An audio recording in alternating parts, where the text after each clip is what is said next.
Have you ever imagined the unluckiest, or perhaps the luckiest moment a person could experience? Winning the lottery? Being struck by lightning? In 1954, a woman in Alabama lived through something far rarer than both of those combined. A meteorite, yes, a rock from outer space, fell from the sky, crashed through her roof, and hit her. This is the only officially documented case in human history. And the story that followed was even stranger than the impact itself. On November 30, 1954, at exactly 12:46 p.m., in Sylacauga, Alabama, Ann Hodges was taking a quiet afternoon nap on her living room couch. Her husband Eugene had already left for work. It was an ordinary day. Calm, still. Then, a thunderous boom shook the neighborhood. A black, smoking rock the size of a small melon crashed through her roof, smashed into a radio, and bounced directly onto her left side, leaving a massive bruise. Neighbors rushed in, expecting a plane crash or an explosion. Instead, they found a hot, charcoal-colored stone lying on the floor. It was not from this earth. Scientists confirmed it, a genuine meteorite, later named the Sylacauga meteorite. Ann Hodges became the first, and still the only, person in recorded history to be undeniably struck by a meteorite. How rare was this? Meteorites hit Earth every day. But the planet is huge, and humans are tiny. Most burn up in the atmosphere.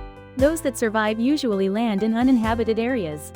The fact that one survived re-entry, punched through a roof, lost enough speed after hitting a radio to avoid killing her, and still struck a human being, was an astronomical coincidence.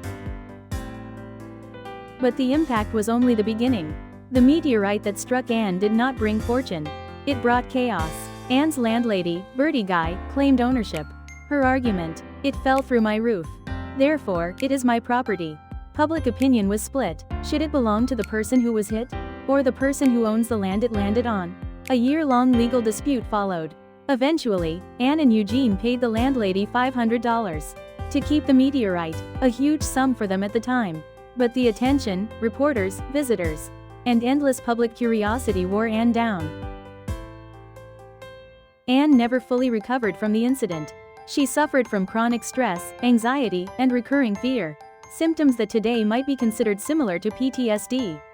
Her husband wanted to sell the meteorite, but Ann refused. To her, it was a painful reminder. The object that had invaded her home and her peace.